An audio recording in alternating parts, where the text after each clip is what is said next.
The air was thick with tension. The arena in downtown Dallas was packed to the rafters, red, "Make America Great Again," hats bobbing like waves in a restless sea. Chants of "USA! USA!" echoed against the high ceilings, shaking the very foundation of the stadium. On stage, under the blinding glare of spotlights, stood Donald J. Trump, his signature golden mane perfectly coiffed, his deep tan glowing under the lights.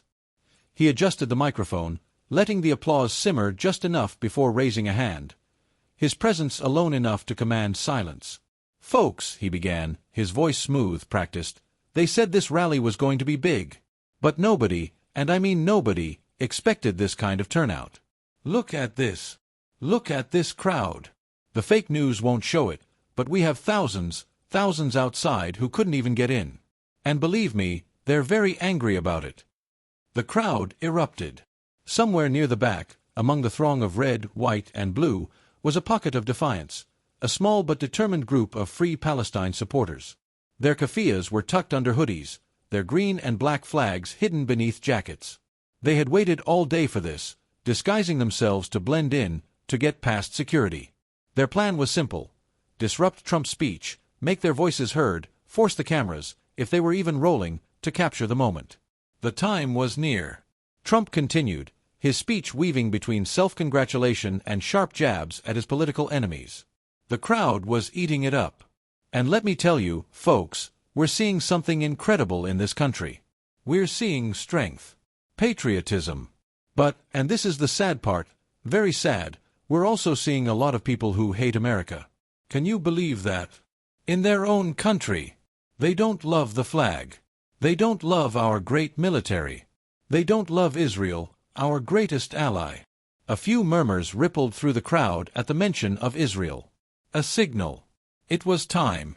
From the center of the arena, a man in a dark hoodie yanked a flag from his pocket and held it high above his head. A Palestinian flag. "Free Palestine!" he roared. It was as if a grenade had been thrown into the crowd. Gasps. A moment of frozen disbelief. Then, chaos. More protesters joined him. "Free! Free! Palestine!" Banners unfurled. "Stop the occupation!" It took only seconds for the chanting to spread like wildfire, their voices clashing against the roaring disapproval of thousands of Trump supporters. Boos rained down like a torrential storm. Security guards surged forward, pushing through the rows of seats. Trump, standing behind the podium, watched it all with the amused curiosity of a man watching an opponent step into a trap. He raised a hand, signaling for quiet, his smirk widening. "Look at this. Would you look at this?" He chuckled into the microphone. "We got some very angry people tonight. Very angry, very sad people. But we love them, don't we, folks?" The crowd responded with a deafening "No." Trump turned, nodding as if their answer was the most obvious thing in the world. "Of course not. Because real Americans don't chant for terrorists. Real Americans don't come into my rally waving enemy flags. What do they think this is, a Bernie Sanders book club? A Joe Biden naptime session?" Laughter erupted. The protesters doubled down, refusing to be silenced. A young woman in the front row, barely 20, her voice shaking but firm, screamed, "You support genocide! You're a war criminal!" Trump wheeled on her so fast it was as if he had been waiting for this very moment. "A war criminal? Honey, I build hotels. I build beautiful hotels. The best hotels. You know what you people build? Nothing. Absolutely nothing. Just excuses. Just complaining. I mean, look at you. You're in here, in a free country, screaming like a lunatic, and you want me to feel sorry for you? Tell you what, I'll call my friend Bibi Netanyahu. Great guy, fantastic guy. Maybe he'll let you move to Gaza so you can see how wonderful it is over there. You'd love it." The audience roared with laughter. The young woman, caught between rage and shock, tried to respond, but the chanting drowned her out. "USA! USA!" Security had reached the protesters now, gripping arms, dragging them toward the exits. Trump leaned forward, watching with theatrical sympathy. "Oh, look. Look, folks. There they go. Off to the unemployment office. Off to go protest somewhere else. Maybe Starbucks, where they can all have a little cry in their oat milk lattes. The laughter grew louder, some people even doubling over. But Trump wasn't done. Not yet. He turned back to the crowd, waving a dismissive hand at the protesters being hauled away. "I'll tell you what's funny," he mused. "These people, they don't even know why they're mad. I mean, I asked one of these protesters once, I said, 'Why don't you like me?' And you know what they said? They said, 'Because the media told me not to.' Can you believe that? I mean, really, how dumb can you be?" A chant erupted. "Trump! Trump! Trump!" The last of the Free Palestine protesters were now out of the building, but their presence still lingered like an unpleasant aftertaste. The energy in the arena had shifted. What had been a charged but controlled atmosphere had transformed into a mob-like fervor. And Trump, knowing full well he had complete command of the room, leaned back into the microphone, smiling. "Folks, it's simple. If you hate this country so much, why don't you just leave?" The crowd went wild.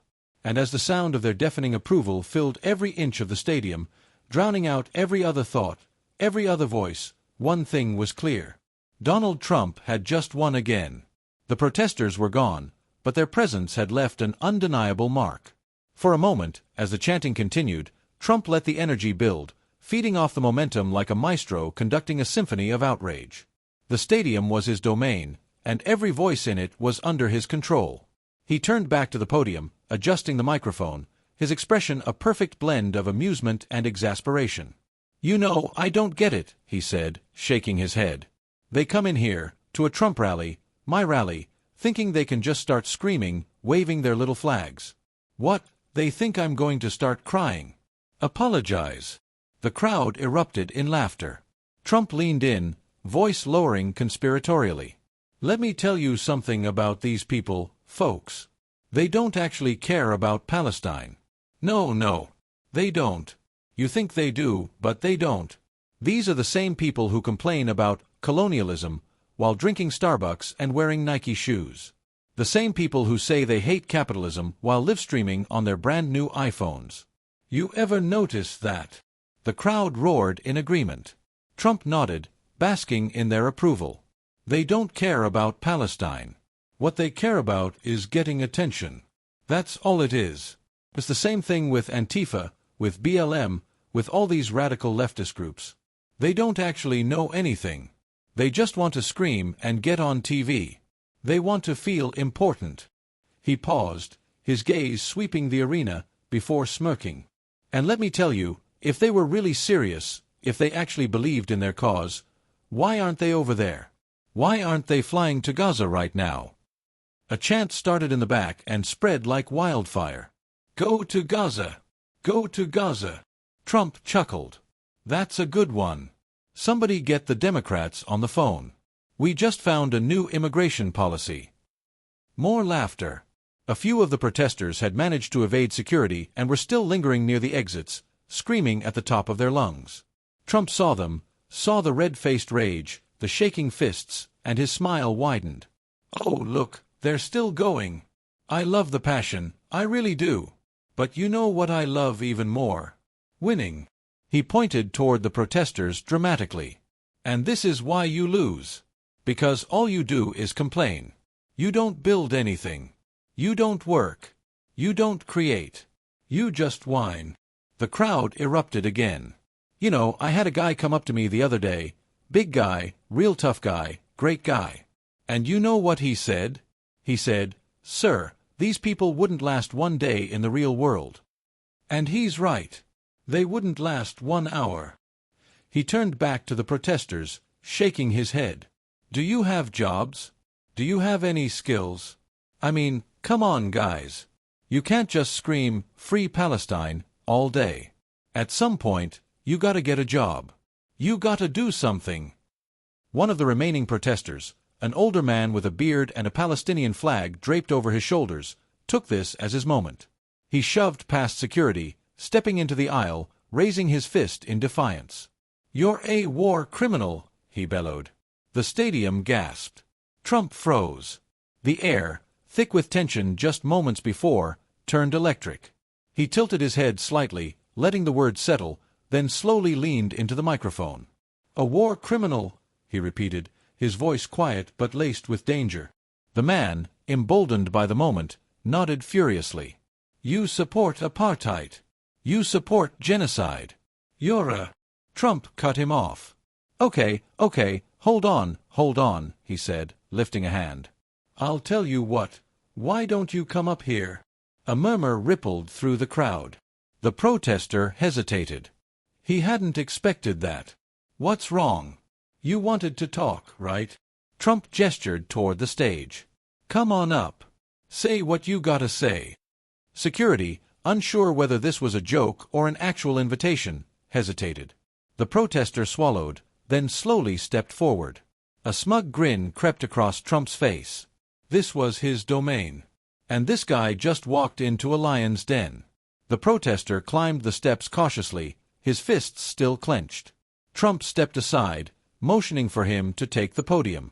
There you go, Trump said. The floor is yours. Convince us. We're listening. For the first time all night, the stadium was silent. The protester hesitated, looking out at the sea of faces.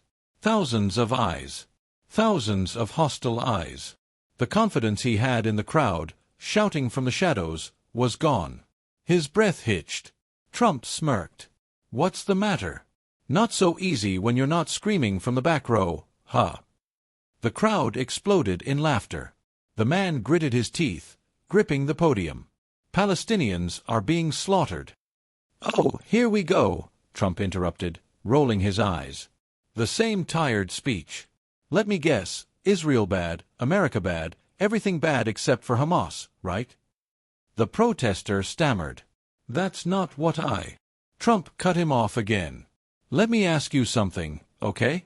And answer this honestly, because we all want to know. He turned to the crowd. Don't we all want to know?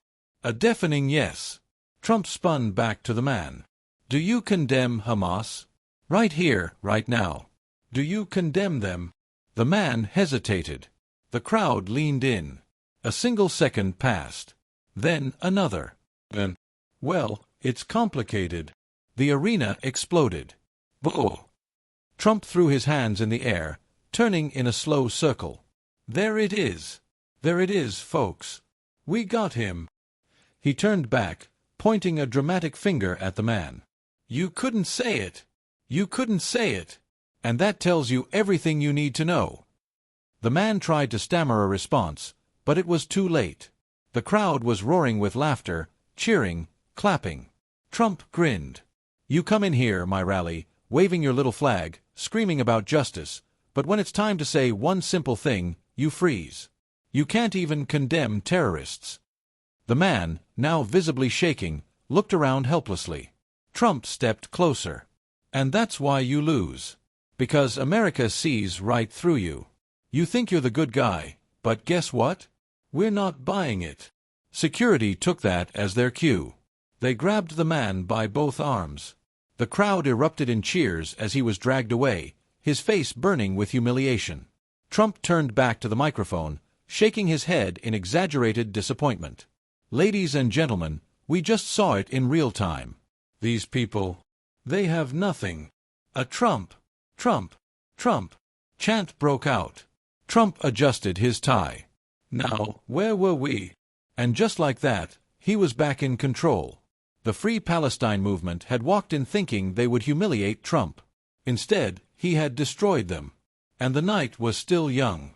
The crowd was electric.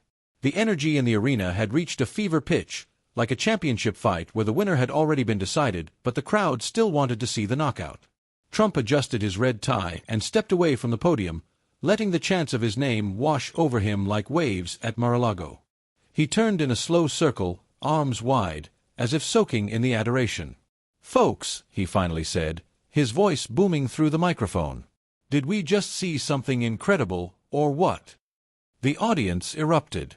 I mean, really, you can't make this stuff up. These people, they come in here, into my house, thinking they're going to make a scene, thinking they're going to humiliate me, and what happens?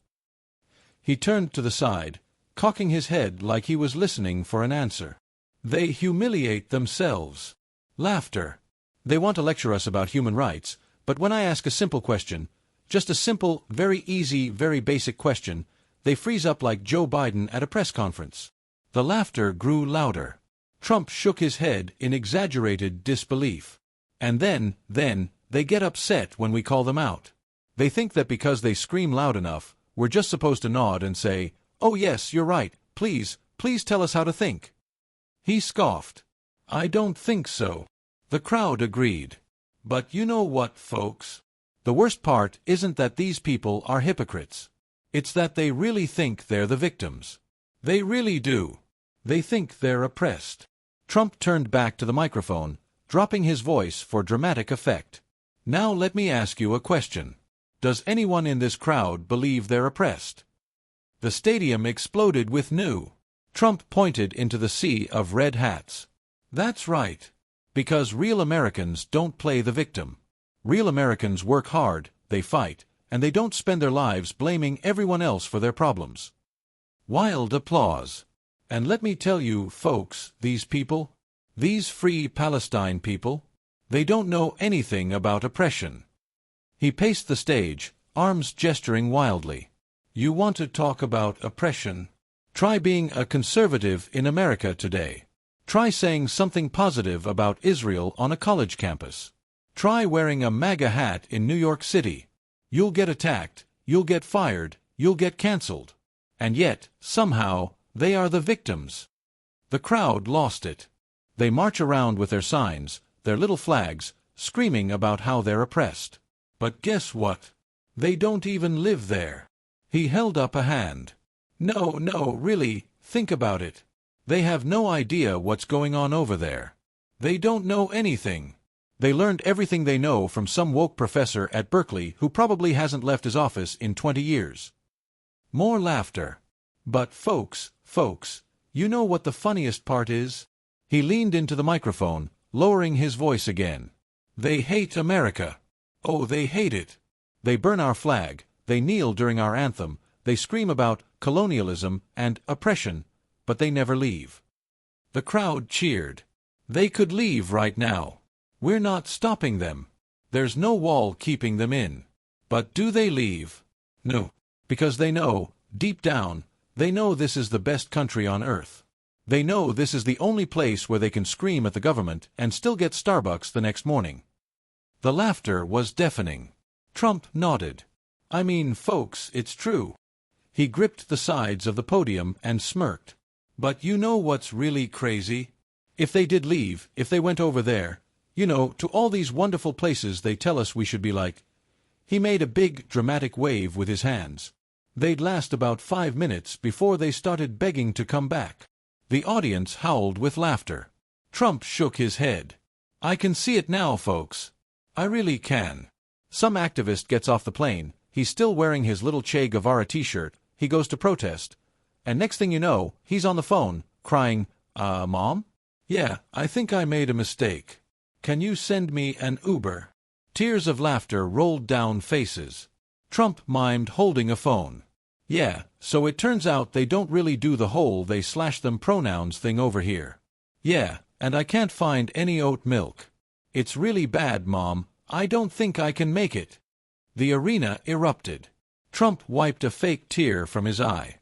"It's sad, really." He gripped the podium again, shaking his head. "But let me tell you something, folks. Here's the bottom line. The reason these people are so angry, the reason they hate me, the reason they hate you, is simple." He paused, letting the anticipation build. "They know they're losing." The stadium exploded with cheers. "They know we are winning. They know America First is winning. And they hate it." The crowd chanted, "USA! USA!" Trump nodded, letting the chants roll over him. "But the thing is, folks, it's only going to get worse for them. Because in 2024, we're taking everything back. The White House, the Senate, the House. And we're going to put America first again, whether they like it or not." The place shook with cheers. Trump clapped his hands together. "So let them protest. Let them scream. Let them cry. We're not stopping. We're not backing down. We're going to win, and we're going to win big." A sea of red hats shot into the air as people cheered and stomped their feet. Trump nodded, stepping back from the podium as his signature exit song began playing. He had done what he came to do. The Free Palestine protesters thought they could come in and take over his rally. Instead, they had been humiliated, mocked, and made into the punchline of the night. And Trump, he had won, again. The arena was still electric, the crowd hungry for more. Trump smirked, shaking his head. "You know," he said, "these people walk into my rally thinking they're gonna win? It's like challenging Mike Tyson after watching him knock out 30 guys. Not smart." Laughter erupted. He paced the stage. "They scream, 'Racist! War criminal!' thinking we'll back down. But guess what? We don't back down, we win." The crowd exploded. "And the fake news? Oh, they're losing it right now." He mimicked a panicked anchor. "Oh no, Trump humiliated the protesters again. Quick, somebody cry on air." The audience howled. Then, Trump got serious.